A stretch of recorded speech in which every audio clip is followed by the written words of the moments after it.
We've got 6 brand new champions coming to the Doom Tower soon. The current rotation of champions has been out for quite some time now. Listen, I know if you're a newer player or if you don't really care too much about Doom Tower, the odds of getting these champions are going to be rather low overall, but just keep in mind there's going to be 6 more for those of you who have completed or close to completing and gathering every single champion from the fragment system that we do have from the secret rooms of this Doom Tower here. So you know what? Let's get right into it.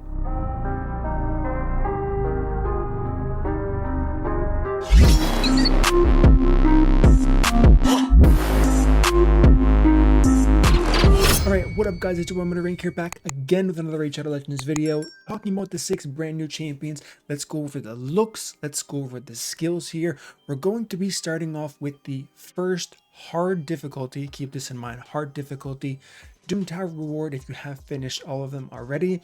We have Chromax Moonblood. Model, kind of bland, not going to lie here. Nothing about him really stands out, kind of looks like a rare if I'm being completely honest with you, but it is what it is. I do like talking about the aesthetics, as you know. Let's go over his skills, see how good they are. We have an A1 Lunar Lance. Attacks one enemy, has a 60% chance of placing attack down for 2 turns. The strong attack down, of course. 60%, not bad on an A1. Listen, I would love for an AoE A1 attack down champion. This would have been the perfect place to put it, but we didn't get it. Now going on to the A2, we have a 4-turn cooldown Moonlight Bonds. Attacks one enemy, has a 75% chance of placing block buffs. You already know it's going to be booked to 100%. Also fills this champion's turn rate by 30%. Nothing that great about that. If this was AoE, that would have been good, but it's single target. Really don't know why they do that, but it is what it is. Moving on to the AoE ability, A3 Blood Moon. Attacks all enemies, has a 75% chance of placing a provoke debuff for 1 turn, and a 50% chance of placing decreased accuracy debuff for 2 turns. Okay, so it looks like they're going to increase the chance with books. Educated guess here at 25%. Which means it's going to be 100% provoke, 75% decrease accuracy, which means it's going to go to 100% chance of provoking and decrease and providing that decrease accuracy. In my opinion, those are 2 kind of weird buffs to place together here. I guess if there's some type of a CC champion on their A1, but just think about it really quickly. You're decreasing the accuracy, making it harder for them to land their abilities, which are mostly on the A2, A3 are passive. I guess the passive has a chance to shine here. Now you're provoking them, kind of getting rid of their potential here, but yeah, I don't know. So next, the passive, we have when attacked, has a 35% chance of placing a hex debuff on the attacker. So they are adding hex. It's a 1-turn duration after each hit. So multi-hit champions, I don't think it's going to extend the duration. I'm not really sure why they said each hit here. This is probably just because if it doesn't land on the 35% chance, you move on, I guess. I don't know. It would have been better if each hit has a chance of extending the turn duration. Then he could be helpful in some situations, but overall, not too impressed with this guy. I'm not gonna lie, you can let me know if you feel any differently, but for the first reward, I kind of want something the players can get excited about, can really stand behind, and this just isn't doing it, especially for hard. This seems like a normal champion, but hey, it is what it is. Moving on to the next champion, we have Jinro Stork. Now, this is a really weird name. I hope it doesn't get released with this name. Please tell me this is just a translation error. Jinro the Stork. This is going to be the 3rd and final hard Doom Tower release here for the Fragment champions. So we had first, now that's the 3rd. I apologize, it's not in order here. As far as his looks go, I mean, I get where they're coming from with the Stork thing. Long nose. We got whatever's going on with this head here. Weapon's kind of cool. I mean, this is one of those things where I think the picture doesn't do it justice. Maybe it's going to look a lot cooler in game, but let's head over to the skills now. A1 Plunging Beak. Okay, so maybe Stork is the real name. Attacks one enemy, has a 50% chance of increasing the cooldown of one of the target skills by 2 turns at random. You guys already know I hate at random stuff. 50% chance, nothing too crazy. Not bad for an A1, but not impressed so far. A2 Befuddle. Attacks one enemy.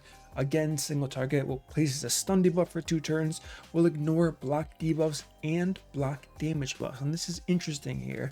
Maybe it would have been too strong if they added an AoE. This is something I wouldn't have mind attacking enemies at random here. I think it would have been cool because it does ignore block debuffs. So yeah, you do need accuracy, of course. It's not going to be as good as a stun set, but it does go through block debuffs. So this guy could be a nuisance in the arena, but since it's single target, it's kind of, I don't know. I think that limits how good this champion can be as far as the A2 goes. Let's move on to the A3.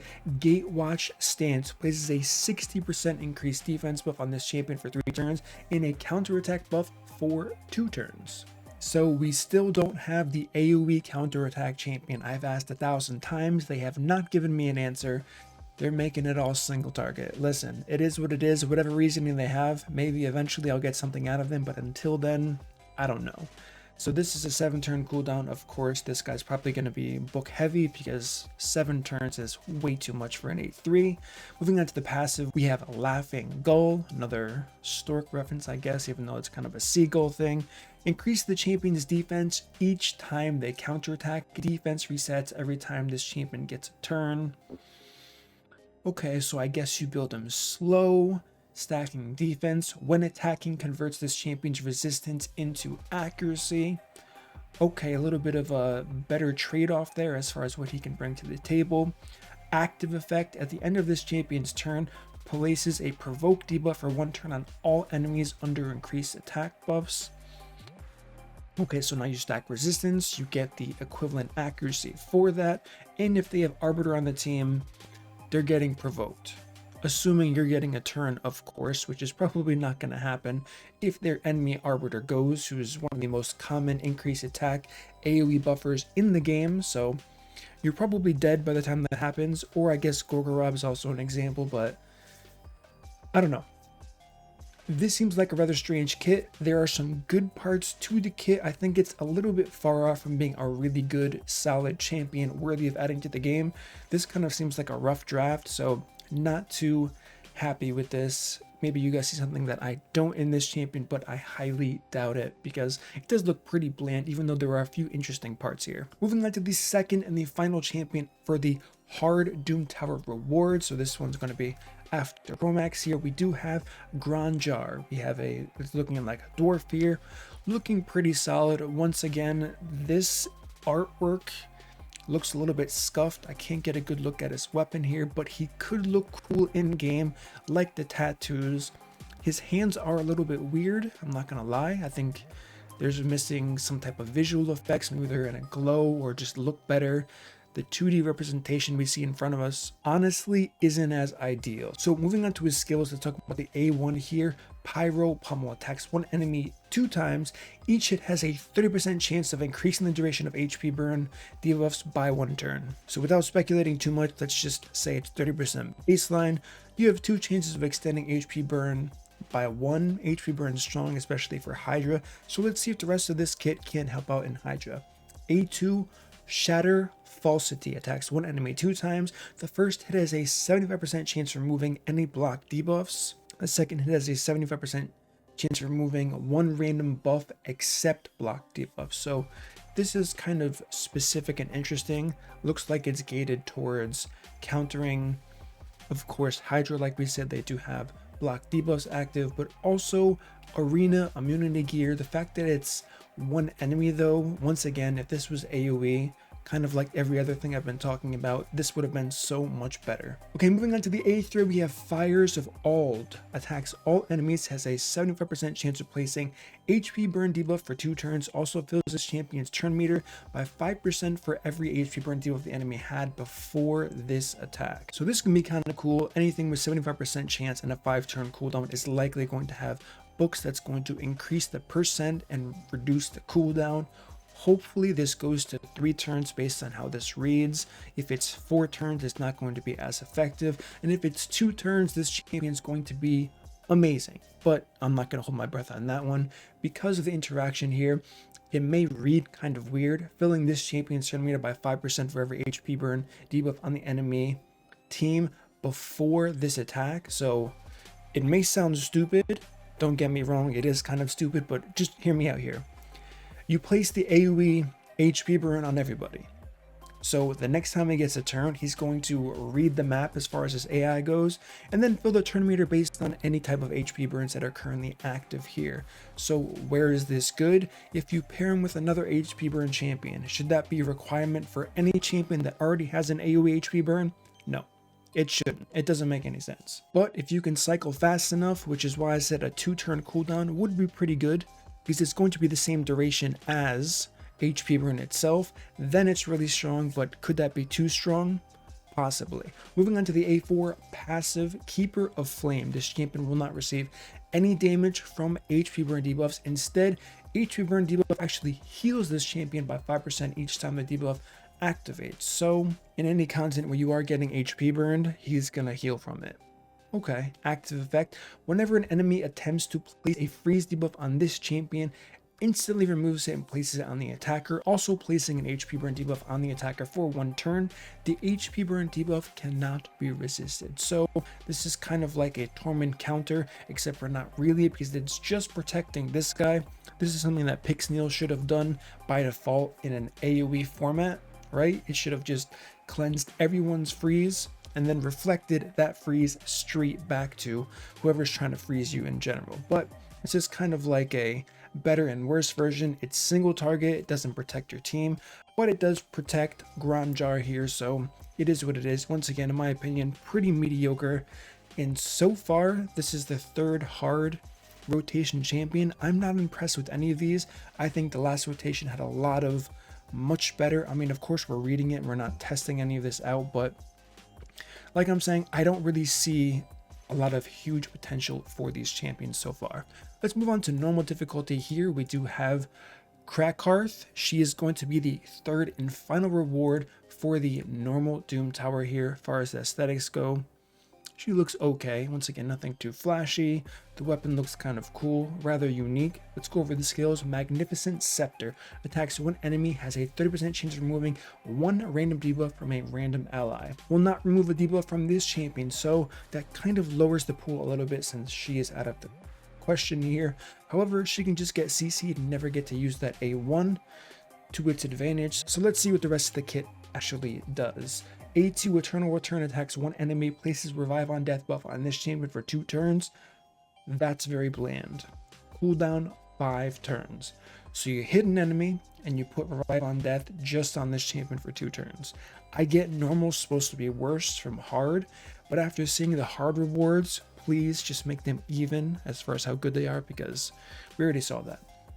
A3 Lordly Might places a 25% strengthen buff and a shield buff equal to 20% of this champion's max HP on all allies for 2 turns. So here's some decent potential here. We have strengthen, we have shield, assuming she is going to be stacking all HP. So I definitely like the A3. Cooldown 7 turns. We could be looking at a lot of books here that I don't like at all.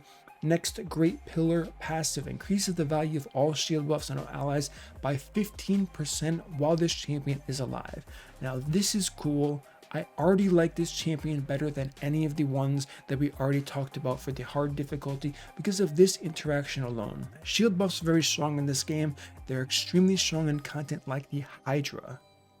So the fact that we're getting a 15% boost just from this champion being alive, this skyrockets Under Priest Brogni's utility and worth to the team, even though he's already fantastic.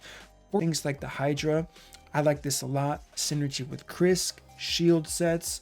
So listen, no complaints here. I think this is going to be great, even if you want it for a spider team. If you're struggling with how much HP you can build on your champions progressing through spider, making sure you're protected while your HP burns are ticking, or you're using enemy max health, Cold Heart's very common. She's a glass cannon by definition. She falls over. This champion may be the key to helping them all have more survivability. So I like this champion a lot. Let's move on to the next one, which is going to be the 2nd champion for the normal rotation here. We have Liberga.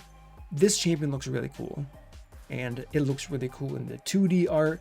I'm assuming it's going to look great in the game. Love the aesthetic feature of this champion. Let's see if the skills match how good she looks. A1 Dripping Doom. Attacks one enemy, has a 50% chance of placing a 5% poison for 2 turns. Listen, A1 poison, even though it's just 50%, I'm not complaining here.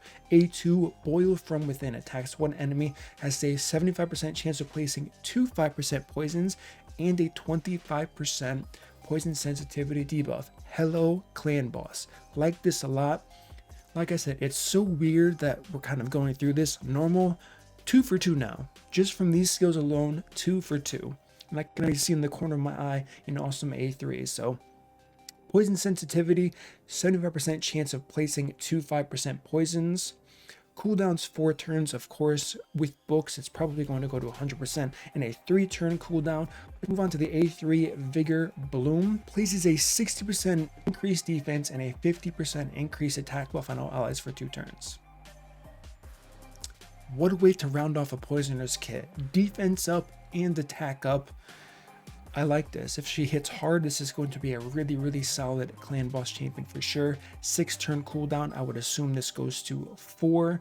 Moving on to the passive, Irradiate. When attacked, has a 50% chance of increasing the duration of all poison debuffs on the attacker by 1 turn. Like I said, 2 for 2.